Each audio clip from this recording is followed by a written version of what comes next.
The faces in the boardroom turned toward me with that mixture of pity and awkward discomfort that signals the end of a career. I stood frozen mid-sentence, my presentation on the massive display behind me showing 3 years of my exhaustive research. This was the breakthrough that was supposed to secure our company's future. I was completely prepared to answer any technical questions the board had. Then the doors swung open. "I am sorry to interrupt, Julian," Chloe said, not sounding sorry at all. She strode in wearing a tailored cream suit that probably cost more than my monthly rent. Richard's daughter had perfect timing as always. "But there has been a change of plan," she announced loudly. I watched her glide to the front of the room while my body went numb, my fingers still hovering over my remote clicker.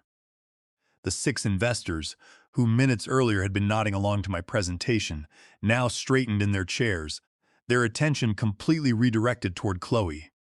"My father asked me to share some exciting news," Chloe continued, not even glancing my way. "We have developed an alternative approach that shows significantly better market potential."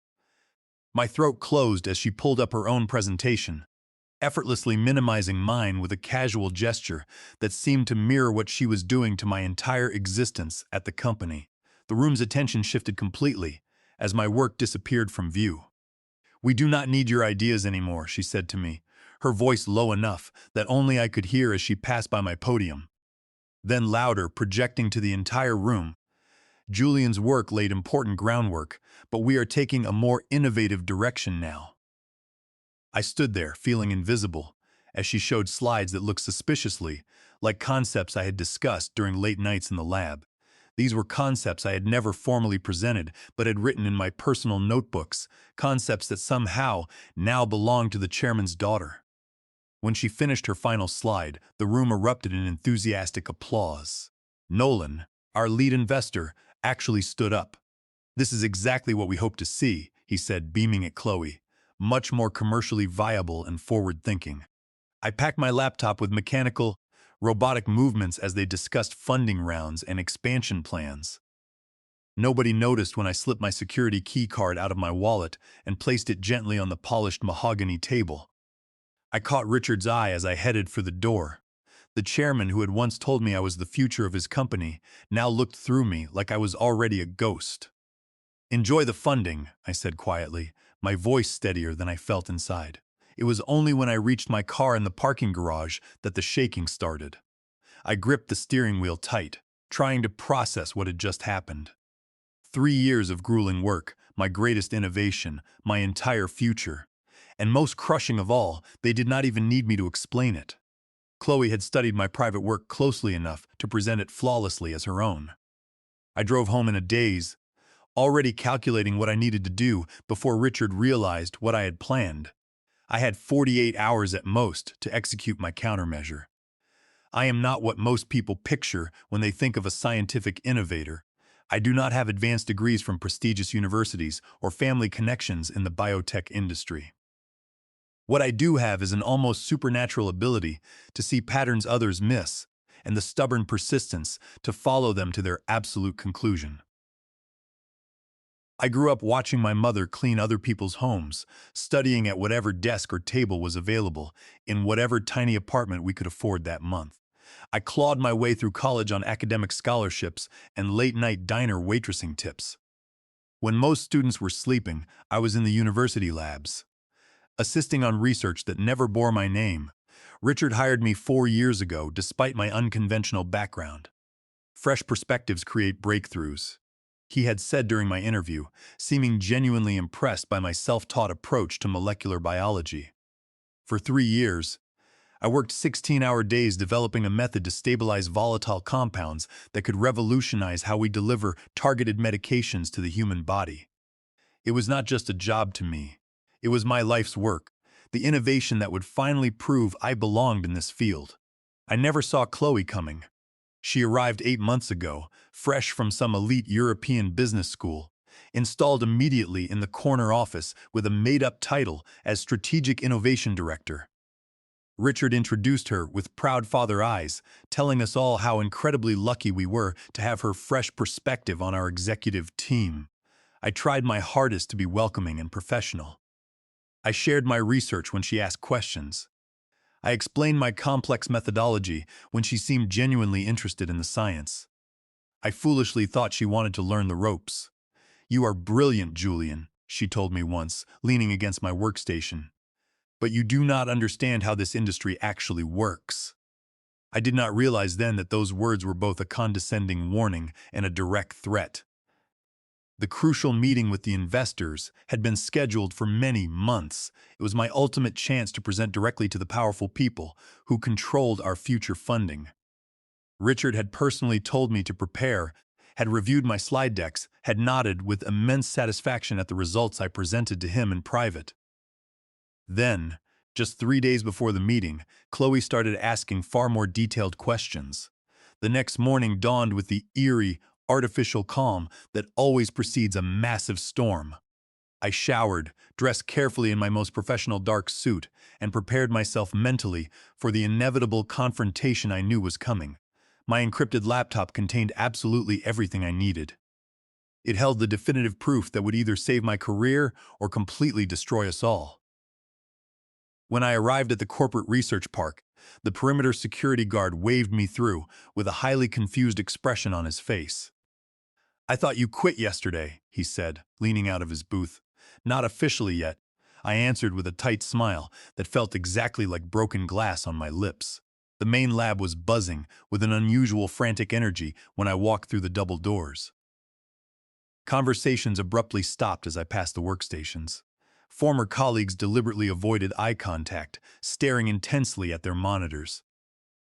I walked directly to my assigned station and began methodically gathering my remaining personal items, completely ignoring the harsh whispers that followed my every move.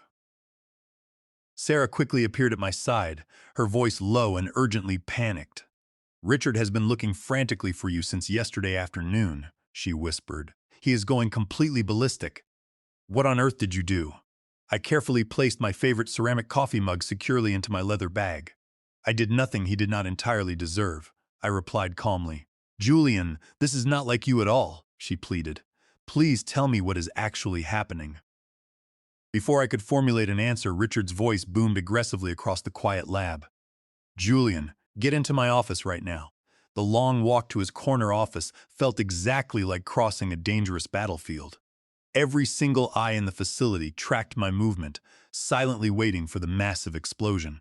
Richard stood rigidly in his doorway, his face violently flushed with pure anger, his expensive designer suit somehow making him look more desperate rather than powerful and commanding. "Close the heavy door," he barked loudly when I finally entered. I did so very carefully, ensuring it latched completely, and then stood silently waiting. I absolutely would not sit down unless explicitly invited. It was a small but vital act of defiance that I knew would definitely register with his controlling ego. "Where is it?" he demanded instantly, leaning over his massive oak desk. I tilted my head slightly, feigning confusion. "Where is what exactly?" "Do not play stupid games with me, Julian. You know exactly what is currently missing. The key investors are arriving in exactly 1 hour to finalize the massive funding round, and suddenly our entire team cannot access the core molecular stabilization process in the main servers. The exact process you were entirely responsible for maintaining." I let his aggressive words hang heavily in the tense air between us. I was deeply enjoying the specific way his arrogant certainty began to visibly crack in the direct face of my total silence. "I am afraid I do not know what you mean, Richard," I said finally, keeping my voice perfectly even.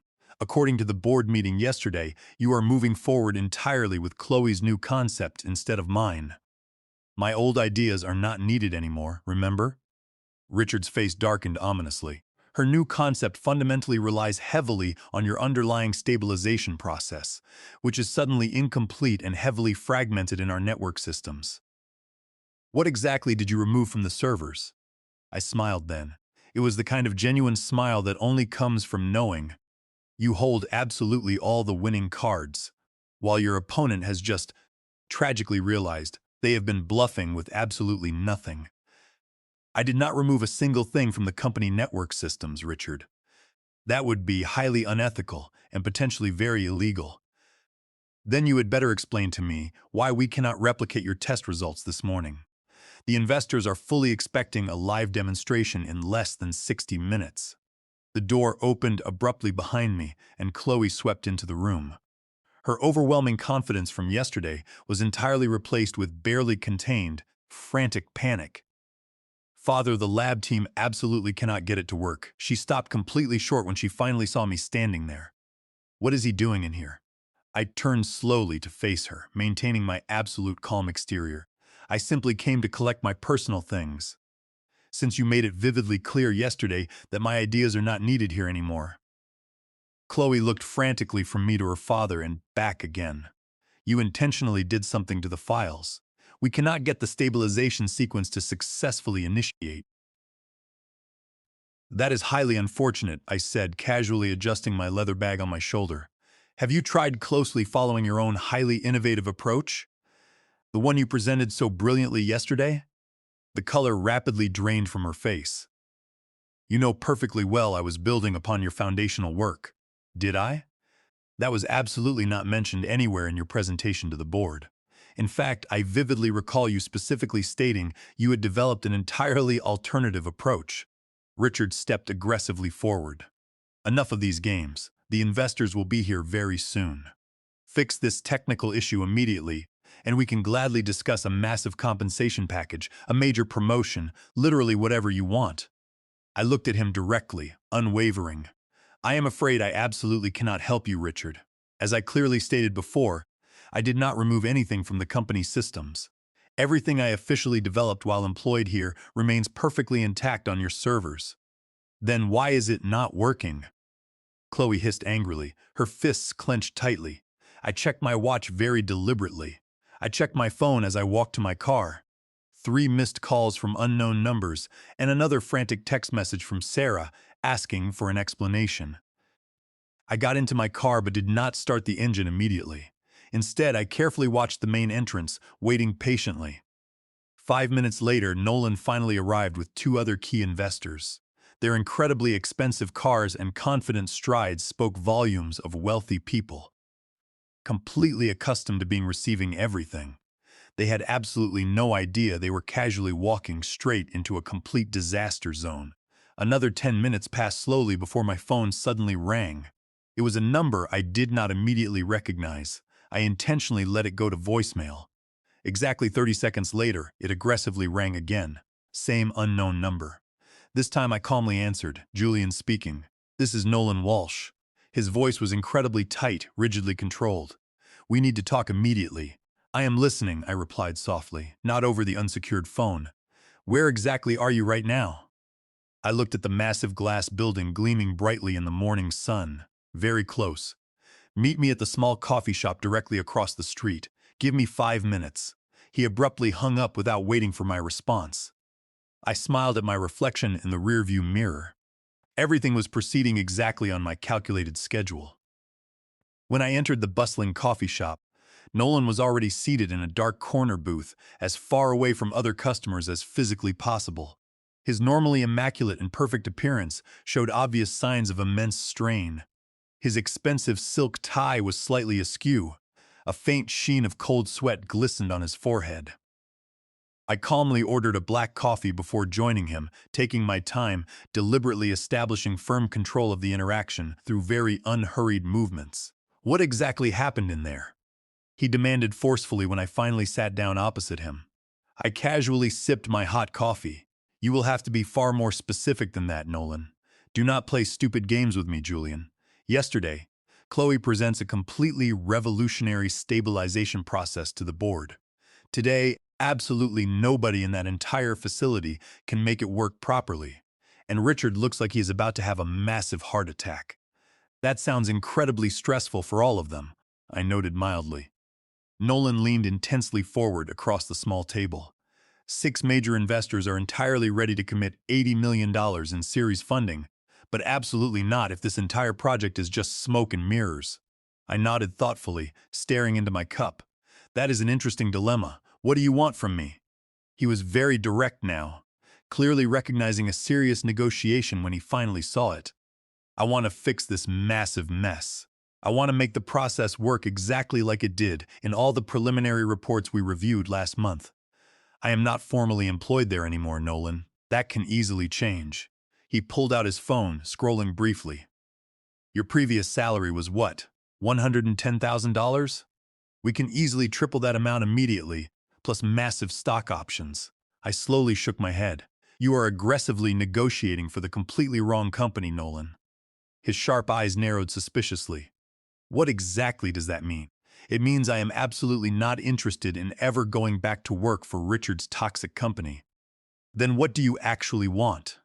I took another very slow sip of coffee, deliberately letting him wait in suspense for my ultimate answer.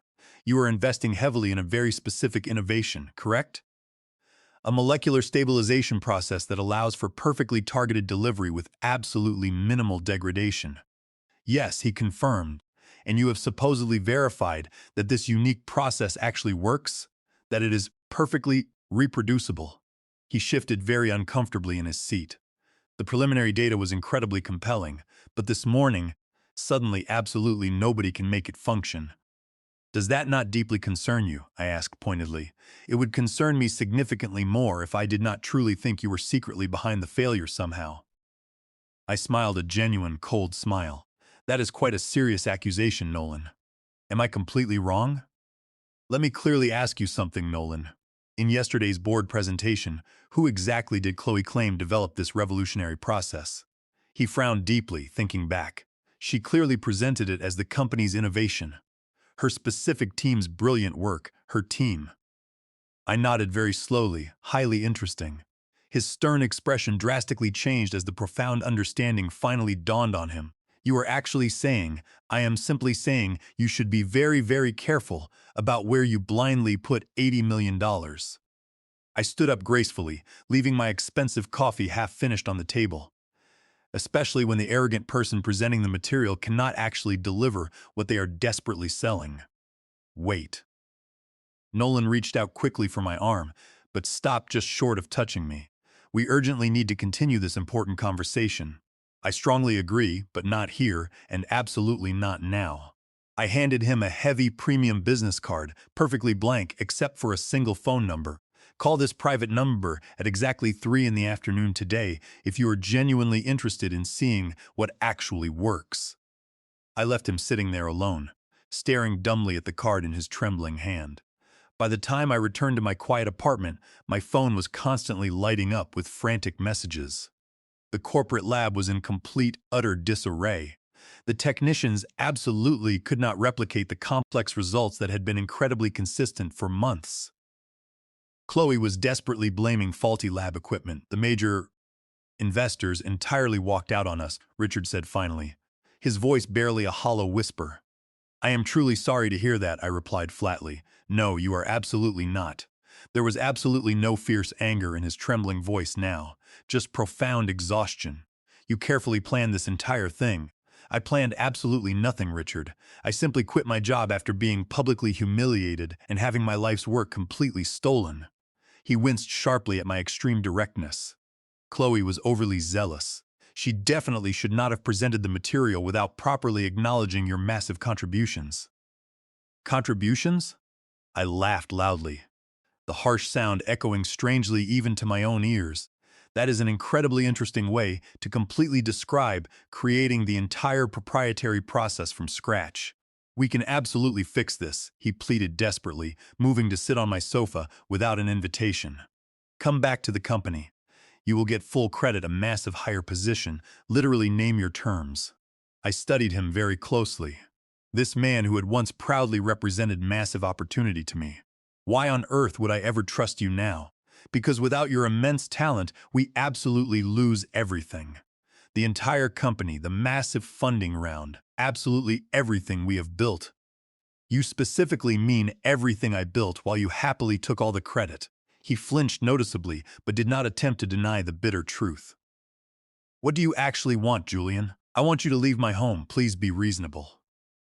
We both lose everything, if you know, Richard. Only you lose everything. I forcefully glanced at my watch.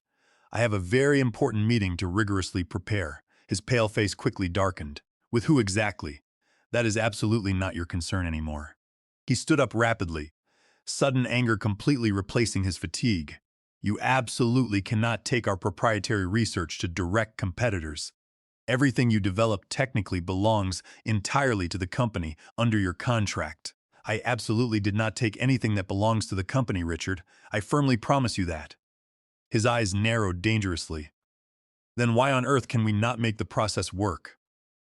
I slowly opened the front door, clearly indicating our conversation was permanently over.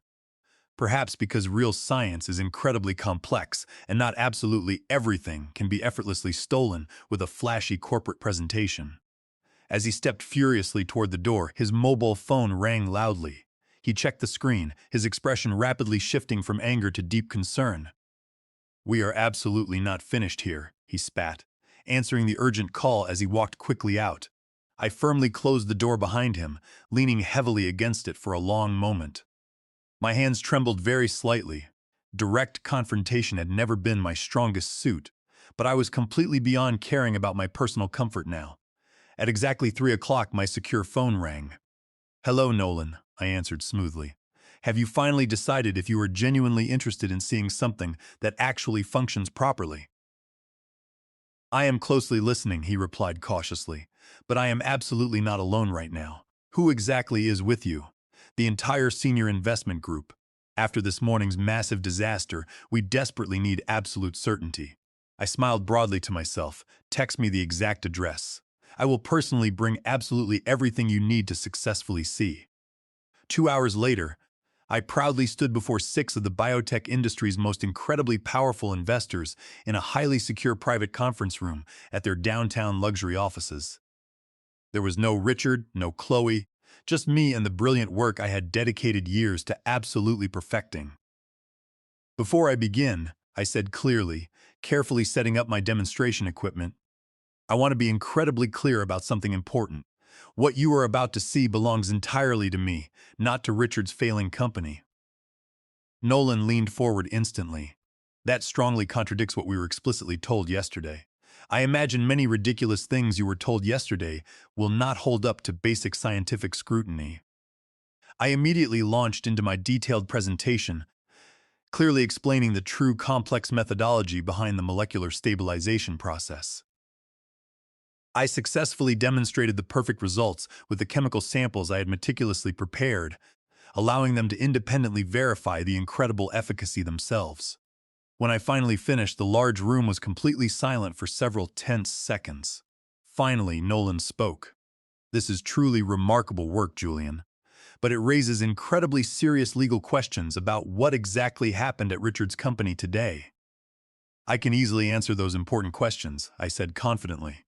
"But first, I urgently need to know if you are seriously interested in heavily funding the actual core innovation, not just a flashy, hollow presentation about it." Another senior investor, Beatrice, spoke up clearly. "Are you directly saying you have successfully established your own independent company?" "I absolutely have, as of exactly 3 weeks ago." Nolan's thick eyebrows rose very high. 3 weeks? Entirely before yesterday's disastrous board presentation? I nodded firmly. I clearly sensed exactly which way the corporate wind was blowing, and the legal rights to the process.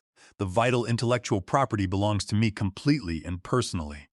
It was developed through completely independent research, conducted entirely outside company hours, using my own private resources. Richard will aggressively fight that legal claim, Beatrice stated matter-of-factly. "Let him bravely try," I replied calmly, sliding a thick legal folder confidently across the polished table. "This file contains verified documentation of every single step I took to completely protect my work, certified by independent legal counsel. It clearly proves I meticulously documented everything, using a clean room design method." Nolan opened the heavy folder, rapidly scanning its detailed contents with significantly growing interest. The wealthy investors nervously exchanged meaningful glances, a completely silent conversation happening rapidly above the polished conference table. I remained standing tall, perfectly calm, despite the massive butterflies fluttering in my stomach. This precise moment would absolutely determine my entire future. "We urgently need to discuss this privately," Nolan finally said with authority. I nodded respectfully, carefully gathering my materials. "Of course, no," Beatrice interrupted quickly, raising her hand to stop me. Stay, please. I have several more important questions.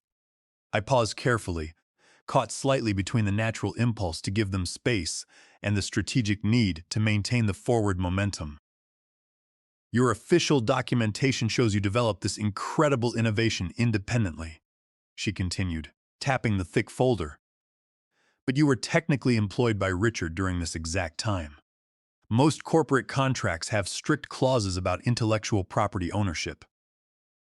Mine certainly did as well, I firmly acknowledged, which is exactly why I was incredibly careful to develop the critical core components entirely on my own time, strictly with my own private equipment. The lab results they currently have show an early version that barely works, but absolutely not the refined, perfected process I have developed since accurately realizing what was truly happening. And when exactly was that? Another quiet investor asked from the back. When Chloe first arrived, I said very simply, she asked far too many highly specific questions. Spent way too much unapproved time closely examining my private notes, rather than trying to properly understand the underlying science. After the second time I caught her secretly going through my desk long after hours, I immediately created a completely separate research path. Nolan's eyebrows shot up in total surprise. You actually have solid proof of that? I nodded confidently.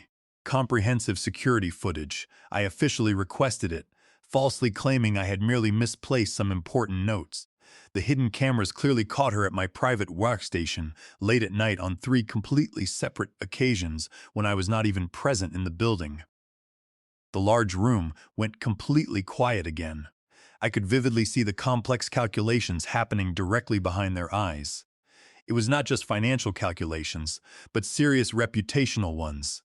Absolutely nobody wanted to blindly back a failing company built entirely on stolen research and corporate espionage. What exactly are you proposing to us? Nolan finally asked directly. My new company, Solara Therapeutics, is actively seeking major investment to quickly bring this stabilization process to the global market. We are small but incredibly focused. We have absolutely no bloated management structure, no toxic nepotism, just dedicated scientists who truly understand exactly what we are building. And your core team is currently 4 highly skilled people, including myself, all industry experts who happily left Richard's company in the past year due to, I paused, choosing my exact words very carefully, severe leadership concerns. Beatrice nodded very slowly. You have been carefully planning your exit strategy for quite some time. I have been rigorously protecting my life's work, I corrected her again. The exit simply became necessary when it became glaringly clear my massive contributions would absolutely never be respected or properly acknowledged. One of the quieter investors leaned closely forward. What fundamentally makes your process different from what we saw yesterday in basic layman's terms? I truly appreciated the insightful question. This was my true element, the pure science itself, not the ugly corporate politics around it. Imagine trying to precisely deliver medicine to a very specific part of the human body. Traditional delivery methods are exactly like throwing darts while totally blindfolded. Some might accidentally hit the target, but most wildly scatter elsewhere, causing severe side effects. My proprietary process creates what you might accurately call a guided missile system. The complex medication remains perfectly stable until it successfully reaches exactly where it is desperately needed, then it activates with absolute precision. And the practical applications. Cancer treatment initially, safely delivering powerful chemotherapy directly to tumors without damaging the healthy surrounding tissue. Eventually, the platform could seamlessly work for major neurological conditions, severe autoimmune disorders, literally anywhere we desperately need perfectly targeted treatment. The energy in the entire room dramatically shifted. This was absolutely not just about petty corporate drama anymore. It was about incredible potential that completely transcended it. We urgently need to verify your massive claims independently, Nolan said, his voice now carrying immense new respect. I strongly welcome that, I replied proudly. In the meantime, Beatrice added firmly, I highly suggest we permanently pause all our funding discussions with Richard's company. The incredibly successful meeting concluded with firm handshakes and solid promises of immediate follow-up discussions. As I joyfully packed my presentation materials, Nolan approached me very privately. Richard angrily called me 6 times today, he said, very quietly. I continued organizing my detailed papers. That is highly unfortunate. He desperately claims you deliberately stole corporate research. That would be massive projection on his part. Nolan studied me closely for a long moment. You absolutely knew this would happen, all of it. I boldly met his gaze. I knew exactly what kind of ruthless people I was dealing with every day. The rest was just paying very close attention. As I finally left the building, my phone vibrated rapidly with a text from Sarah. Total meltdown currently happening. Richard is firing people left and right. Chloe locked herself in the executive bathroom, crying uncontrollably. What on earth did you do? I did not respond. Some complex things were far better explained in person. When I finally reached my car, another message appeared. This one was directly from Richard himself. This is absolutely not over. You have made a very serious mistake.